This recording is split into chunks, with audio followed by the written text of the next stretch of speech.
자, 다음은 직업 기초 능력 고득점 전략에서 마찬가지로 좀 중요하다고 할 수 있는 독해와 계산 연습과 관련된 이야기를 할 거예요.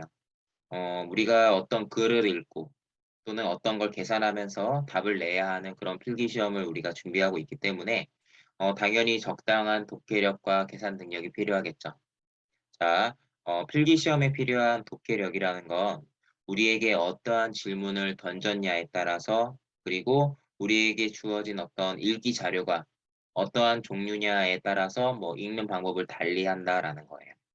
자, 그다음에 필기 시험에서 활용하는 계산이라는 거는 우리가 이제 객관식 필기 시험을 치르는 거죠. 주관식 문제가 아닌 객관식 문제를 풀기 때문에 분명히 주관식 문제를 풀 때랑은 다르게 풀이할 수 있어야 돼요. 그런데 특히 이제 수리 능력에서 또는 뭐 문제 해결 능력, 자원 관리 영역 능력에서 계산과 관련된 문제를 풀 때 시간을 많이 소비하시는 그런 분들이 계신데요. 이제 그 부분에서 제가 이제 풀이하는 것들을 간단하게 좀 이렇게 살펴보면 많은 분들이 주관식 문제를 풀 때랑 별반 다르지 않게 그냥 풀이를 하시는 분들이 많더라고요. 분명히 우리는 객관식 문제를 풀기 때문에 답을 가려낼 수 있을 정도로만 계산을 해도 되기 때문에 분명히 다르게 풀어도 되거든요. 자, 그래서 여러분들은 필기 시험에서 활용할 수 있는 객관식 필기 시험에서 활용할 수 있는 계산 방법이 무엇이 있는지 이런 것들을 좀 학습할 필요가 있고요. 지금 얘기한 것들은 어, 마지막에도 적혀 있지만 좀 꾸준히 연습을 해야지만 필기 시험에서 활용할 수 있는 것들이에요. 그래서 독해 연습, 계산 연습한다면 어떤 걸 하는 거고 어떤 식으로 연습해야 되는지, 어떠한 생각을 갖고 연습해야 되는지 이런 거에 대해서 자세히 이야기를 좀 해볼 거고 이런 이야기를 먼저 하는 이유는 여러분들이 앞으로 오랜 기간 학습을 하실 텐데 독해랑 계산 연습은 단기간에 완성하기가 어려워요. 그래서 기왕이면 좀 미리 꾸준히 연습을 했으면 좋겠다라고 해서 좀 초반에 이런 내용에 대해서 다루도록 하겠습니다. 독해 유형 몇몇 대표 예제를 풀어보고 간단하게 독해 연습이란 게 뭔지 그리고 올바른 독해 방법이 뭔지 이야기해 볼게요. 자, 지금은 간단하게 유형별로 어떻게 푸는지를 설명드릴 건데 그러한 풀이 방법과 그러한 접근 방법을 활용할 수 있으려면 독해 연습이 필요하겠다라는 생각을 하실 수 있을 거예요. 그래서 내가 독해 연습을 한다면 좀 어떤 걸 신경 써야 되는지, 이런 걸 감을 잡는다라는 생각으로 봐주시고요. 특정 유형의 문제를 어떻게 푼다라는 것들은 나중에 해당 주제의 이제 내용을 다룰 때 조금 더 깊게, 조금 더 다양한 문제를 풀어보는 것으로 하겠습니다. 자, 화면에 나와 있는 문제고요. 여러분들은 가능하다면 제가 처음 보여드리는 문제를 이렇게 띄워 놓으면 잠시 이제 문제를 풀어본 후에 강의를 이어서 보셔도 좋을 것 같아요. 자, 한번 보겠습니다. 문단의 순서를 배열하는 문제예요. 조금 다르게 나오면 문장의 순서를 배열하는 식으로 나올 수 있어요. 그리고 얘네들도 뭐 다양한 글이 시험에 나올 수 있기 때문에 뭐 그때그때 따라서 또 다르게 풀 수 있겠지만 일반적인 풀이 방법을 한번 설명드리도록 하겠습니다. 자, 저는 선지를 먼저 참고해서 가장 앞에 올 수 있는 어, 문단이 어떤 애인지를 좀 먼저 보고요. 지금 여기서는 아마도 보기 다랑 라가 가장 앞에 올 만한 애로 좀 예상해 볼 수 있겠죠? 그러면 이 두 가지를 좀 먼저 보는 거예요.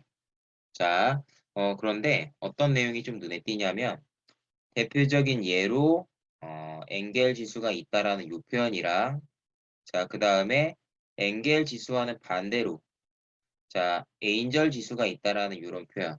음, 지금 이 표현들이 좀 눈에 띄네요.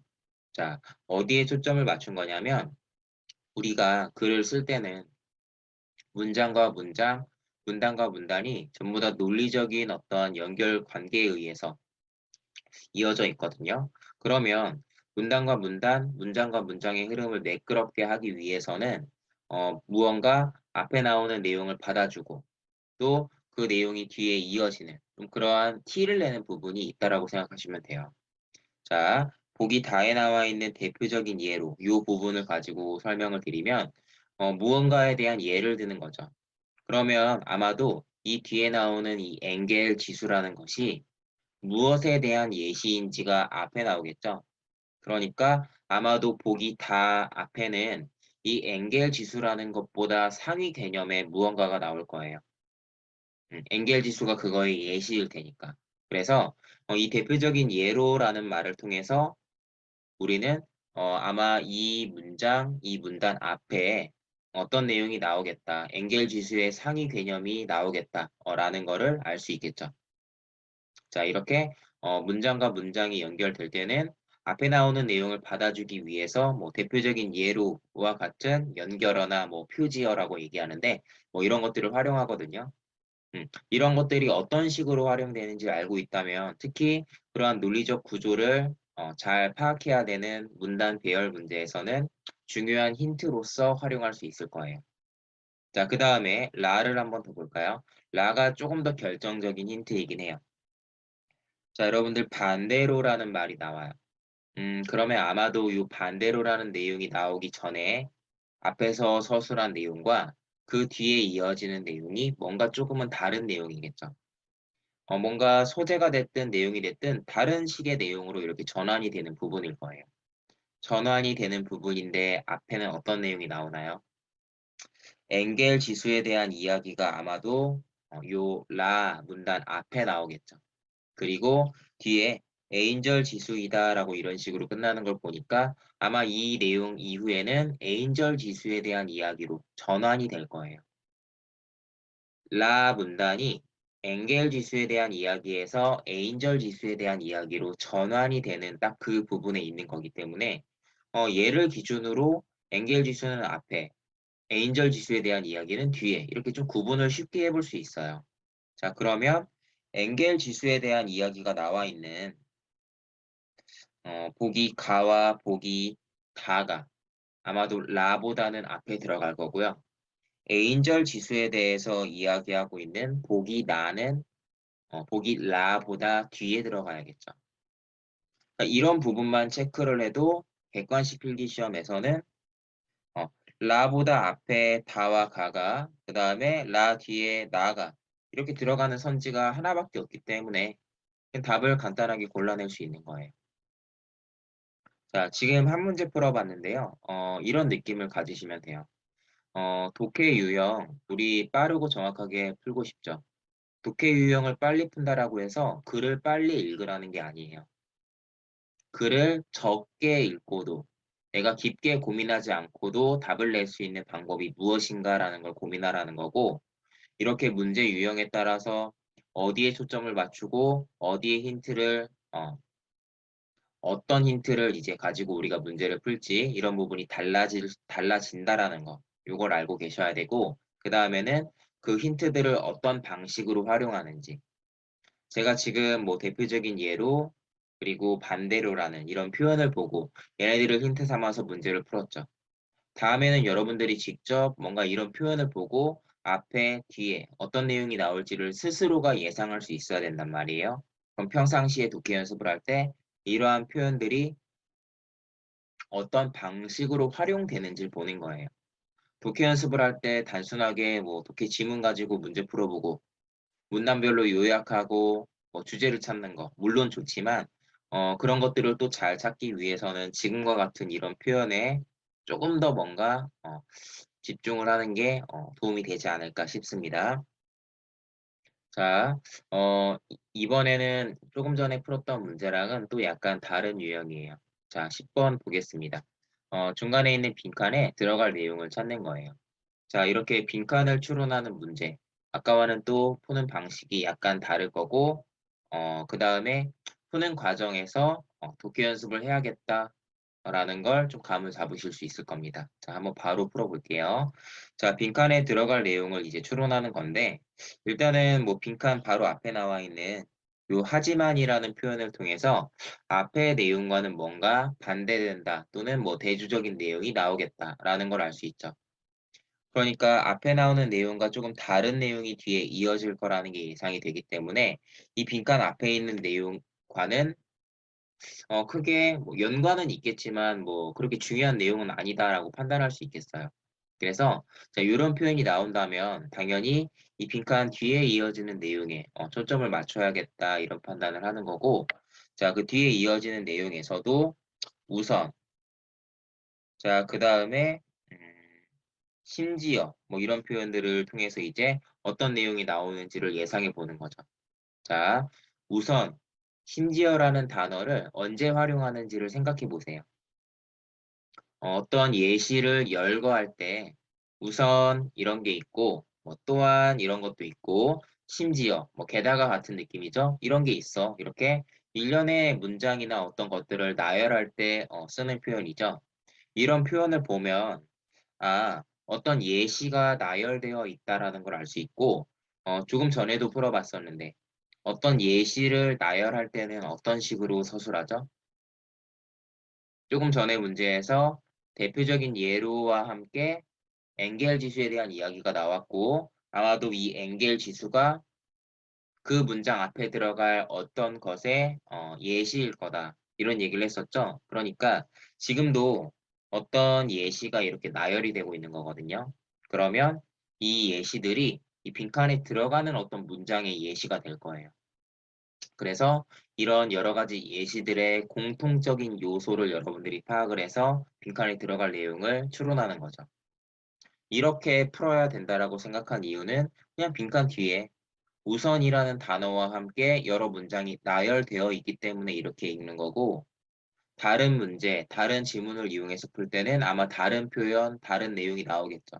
그때는 또 그 문장들 간의 논리적인 구조를 파악해서 그거에 맞게 또 읽고 풀이를 하셔야 될 겁니다. 자, 한번 볼게요.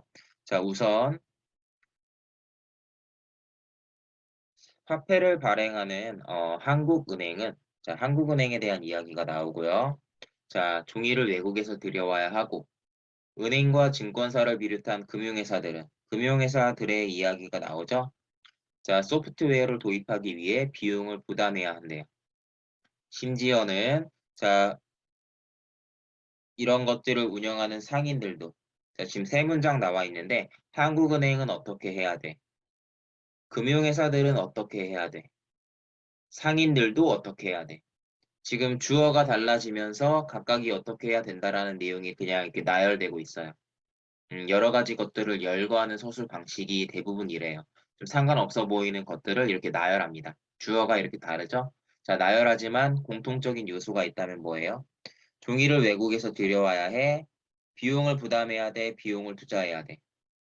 좀 특히 비용에 대한 이야기가 두 번 반복되니까 아마도 좀 비용적인 측면에서 부담이 되는 부분이 있다라는 이야기일 거고, 선지에서 나와 있는 내용을 여러분들이 좀 참고를 해본다면, 관련된 내용은 4번이겠죠. 자, 그래서 이 문제도 4번이 답이다라고 이렇게 풀이할 수 있어요. 자, 얘도 어떤가요? 글을 다 읽으려고 하는 게 아니라 문제 유형에 따라서 어디에 초점을 맞춰야 되는지를 알고 또 글에 나와 있는 어떤 특정 표현을 보고 걔네를 힌트 삼아 풀이를 하죠. 이런 식으로 풀 수 있도록 해야 시간을 단축하고 어, 또 필요한 내용만 읽었기 때문에 고민도 덜 할 수 있는 거예요. 지금과 같은 풀이 방법을 좀 활용할 수 있으면 좋겠고 독해 연습을 한다면 지금처럼 풀 수 있도록 다양한 글을 분석하고 다양한 서술 방식을 여러분들이 학습을 하는 거다라고 할 수 있겠습니다.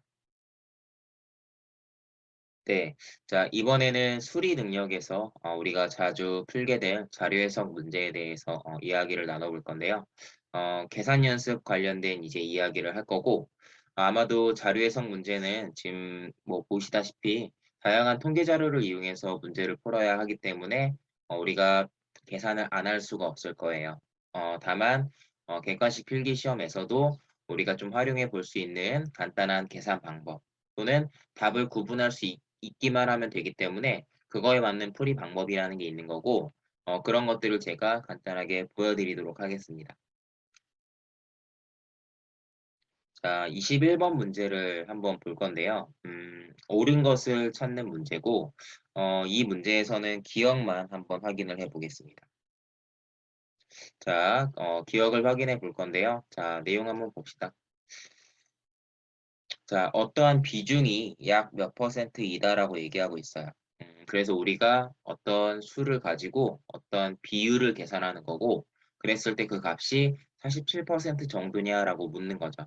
이렇게 어떤 분수값을 계산해서 얘가 몇 %인지 직접 뭐 계산해서 뭐 고르는 문제 또는 이렇게 47%가 맞냐라고 물어봤을 때 그걸 확인하는 문제 뭐 이렇게 다양하게 뭐 출제가 되는데 어쨌든 자료 해석 문제를 풀 때는 여러 번 반복해야 되는 계산이라는 게 있어요. 뭐 계산을 안 하고 문제를 풀 수 있으면 좋겠지만 계산을 해야 되는 문제를 누가 얼마나 간단하게 처리하느냐. 요게 이제 합격자랑 불합격자의 차이라고 보시면 되기 때문에 계산 연습을 안 할 수가 없습니다.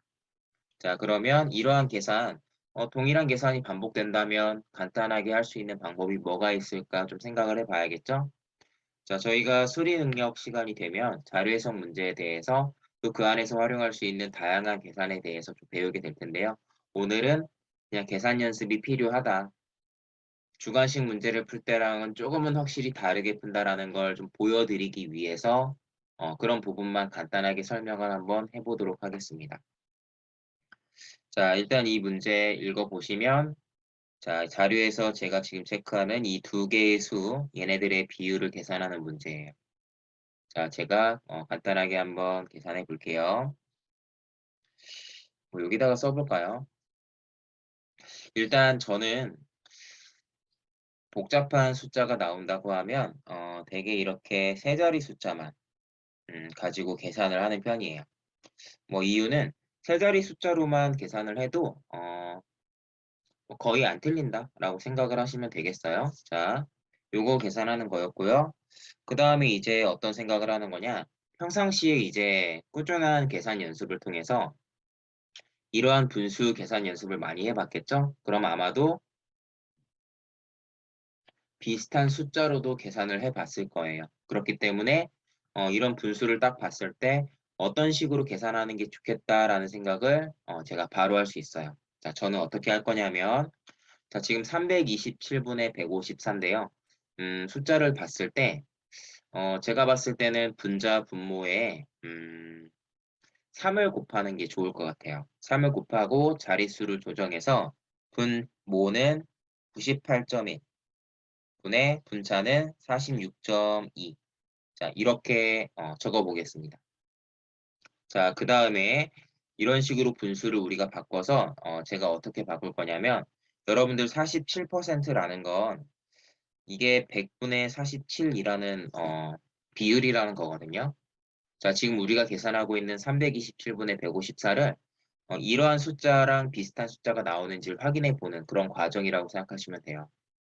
자, 이때 활용하는 이제 계산 원리를 설명을 드릴게요. 자, 요거는 간단한 예를 들어서 설명을 드리면 자, 여러분들 200분의 100이라는 분수가 있어요. 자, 이 비율을 유지한 채로 숫자를 바꿀 거거든요. 자, 어떻게 바꿀 거냐면 자, 제가 분모에 어떤 특정 숫자를 이렇게 더하기로 했다면 분자에는 얼마를 더해야 될까요? 이게 비율이 유지가 되려면 요번엔 8을 더해야 되거든요. 자, 근데 이 비율이 유지되는 걸 딱 봤을 때 우리가 알 수 있는 특징이 뭐냐면 우리가 어떤 특정 분수를 이제 가지고 분자 분모에 어떤 수를 더해서 이렇게 비율을 바꿔주죠.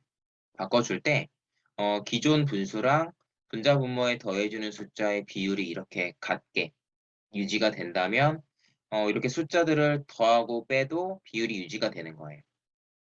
자, 비슷한 예로 제가 만약에 이 분모에다가 8을 빼기로 했다라고 하면 200분의 100, 2분의 1의 비율을 유지해서 분자에는 4를 빼준다라고 하면 마찬가지로 이게 2분의 1 비율이 되는 거죠. 이런 식으로 어떤 수를 분자 분모에 더해줄 때는 뭐 분자에 비해서 분모가 2배 정도 된다. 그러면 숫자를 더해줄 때도 2배 정도 되도록 분자가 더 크면 분자에 더 큰 숫자를 더해야겠죠? 좀 이런 식으로 분자 분모의 비율을 체크해서 그 비율에 맞게 어떤 수를 더해줘야 돼요. 자, 이 원리를 이제 이용하는 거예요. 자, 그러면 이 좌측에 있는 분수를 제가 어떻게 할 거냐? 아마도 분모를 100으로 바꾸기 위해서 분모에는 1.9 정도를 더한다고 생각하겠죠? 자, 그럼 분자에는 얼마를 더해야 될까요? 아까와는 달리 우리가 계산하고 있는 이 수의 비율을 지금 우리가 모르죠. 모르긴 하지만 객관식 문제이기 때문에 힌트가 있어요. 뭐냐면 우리가 계산하고 있는 이 분수의 비율이 약 47%라고 이렇게 얘기하죠. 그럼 이게 맞든 틀리든 우리는 이렇게 제시된 숫자가 맞다라고 생각하고 일단 계산하는 거예요. 그러니까 우리가 지금 계산하고 있는 98.1 대 46.2의 비율이 47% 정도라고 생각을 하고 분자 분모에 더해주는 숫자, 그 숫자들의 비율도 47% 비율에 맞춰주는 거예요. 그러니까 지금 이 상황에서 분자에 더해줘야 할 숫자는 1.9이 약 47%에 해당하는 숫자이고 이거를 저는 객관식 시험에서는 너무 자세하게 풀 필요는 없으니까 그냥 50%가 조금 안 되는 값이다라고 이게 볼 거예요. 그럼 1.9에 50%가 좀 안 되는 값, 1.9의 절반이 좀 안 되는 값이니까 0.95가 조금 안 되는 값이겠죠. 그러면 아마 0.9 내외일 것 같아요. 자, 그러면 이런 논리에 의해서 지금 이 분자에 더해주는 숫자가 0.9 내외라는 느낌이 이렇게 들 거예요.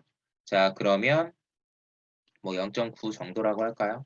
자, 이렇게 계산했을 때 나오는 결과가 100분의 뭐 47.1 얼마 뭐 이런 느낌인가요? 뭐 좀 작을 수도 있고 클 수도 있겠죠? 다만 여기서 0.0 얼마 정도 뭐 더 크거나 작아도 얘가 47% 정도라는 건 뭐 달라지지 않죠. 제가 뭐 더 정확하게 따져볼 이유가 없잖아요. 그죠? 그렇기 때문에 지금 이 문제에서는 이 문제풀이에서는 뭐 보시다시피 곱하기 3 하는 거 요거 정도 그리고 1.9의 절반이 안 되는 숫자가 뭘까? 요거 정도만 제가 간단하게 생각을 해서 답을 내게 된 거죠. 이렇게 간단하게 계산을 해도 되기 때문에 여러분들이 뭐 쓸데없이 뭐 이렇게 나눗셈을 일일이 뭐 할 필요는 없다라고 얘기를 하겠습니다. 우리가 뭐 별다른 방법이 없다면 나눗셈을 그냥 해야 될 때도 있을 거예요. 그렇긴 한데 체형 필기 시험에서는 웬만하면 간단하게 계산할 수 있는 방법이 있다. 이 정도만 알아두시면 돼요. 이번에는 그냥 그런 느낌이 있다라는 것 정도만 파악해 보도록 하겠습니다. 자, 저희 방금 배웠던 계산 활용할 수 있는 문제 하나만 더 풀어보겠습니다. 좌측에 있는 29번 문제고요. 가능하면 여러분들 먼저 풀어보시고 설명을 들으시면 좋을 것 같아요. 자, 저는 여러분들이 뭐 충분히 풀어봤다라는 생각하에서 뭐 바로 한번 해설을 하도록 하겠습니다. 자, 여기에서는 니은과 관련된 이야기를 좀 중점적으로 할 건데요.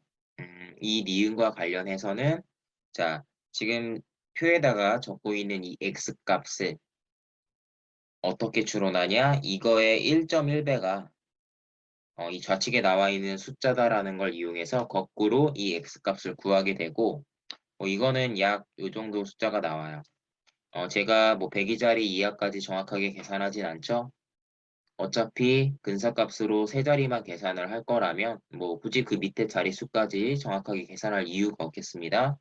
자, 그래서 여기서도 요런 느낌으로 계산이 돼요. 자, 37만 4천에 가까운 숫자가 나오고 이 문제에서 이제 니은에 해당하는 값이 자, 위에 있는 자료에서 제가 지금 체크하는 이 두 숫자의 비율을 구하는 거고 근사값으로 계산을 할 거니까 뭐 이렇게 계산한다고 생각하겠습니다. 자, 이걸 계산하는 문제인데요. 자, 조금 전에 배웠던 대로 계산을 해본다면 이런 방식으로 갈 수 있어요.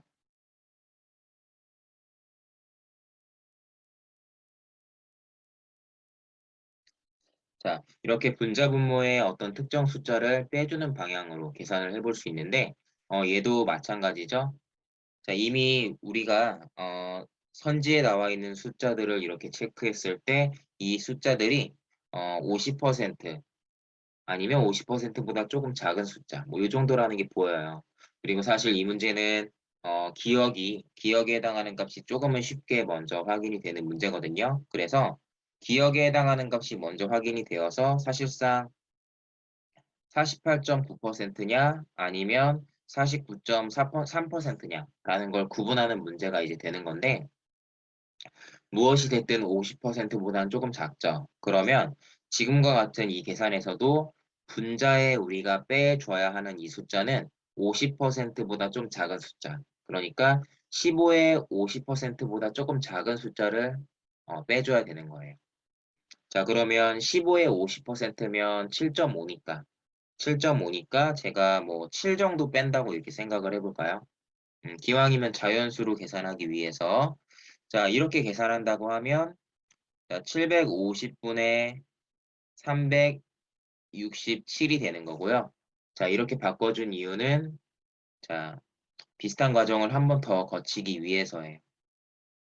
자, 지금 기존 숫자에 비해서 3분의 1 정도 되는 숫자를 더해주기 때문에 분자도 마찬가지로 이런 식으로 기존 숫자 대비 3분의 1에 해당하는 숫자, 367에 3분의 1이면 122.3이죠. 이런 숫자를 더해준다고 생각을 하고, 자, 이렇게 더해주면, 자, 1000분의 489.3 이렇게 되나요? 백분율로 치면 48.93%. 뭐 이런 느낌으로 계산이 되어서 정답은 결과적으로는 2번이 나오는 문제였어요. 자, 앞서 설명드렸던 계산 방법을 이런 식으로도 활용할 수 있겠죠. 자, 이것 외적으로 하나 더 설명을 드리면, 이렇게 계산할 수도 있는데, 이렇게 계산한 건 사실상 주관식 문제 풀듯이 마치 한 거예요. 계산을 해보고 나온 결과가 어, 니은에 나와 있는 숫자 중에 뭐랑 가깝냐. 물론 주관식 문제랑은 다르죠. 조금 오차가 나오더라도 상관없으니까 그렇긴 한데, 이렇게 계산하는 방법이 좀 쉽게 느껴지려면 계산 연습을 많이 해야겠죠. 그래서 이러한 계산을 또 단순하게 할 수 있는 방법 뭐가 있을까? 이런 고민을 좀 해보셔야 되는 거고, 여기서는 다른 방법을 한 번 더 소개할게요. 자, 우리가 계산하는 게 지금 뭐죠? 자, 이 계산 결과가 48.9냐, 49.3이냐를 구분하는 거죠. 그 둘을 구분하는 거기 때문에 저는 이 둘을 구분할 수 있는 기준, 그 기준을 설정해서 답을 내어보려고 해요. 자, 그 기준은 어떤 거냐면, 뭐 기왕이면 얘네들의 사이에 끼어서 계산하기 쉬운 숫자가 들어가면 좋아요. 뭐 사이에 정확하게 끼진 않아도 좋지만, 이 숫자들과 비슷한 숫자이면서 계산하기 쉬운 수를 생각하는 거고, 여기서는 제가 49%를 생각할 거예요. 49%는 50% 빼기 1%니까 비교적 간단하게 풀 수 있어요. 무슨 말이냐? 자, 여러분들 765이 50%에 해당하는 값이 얼마죠?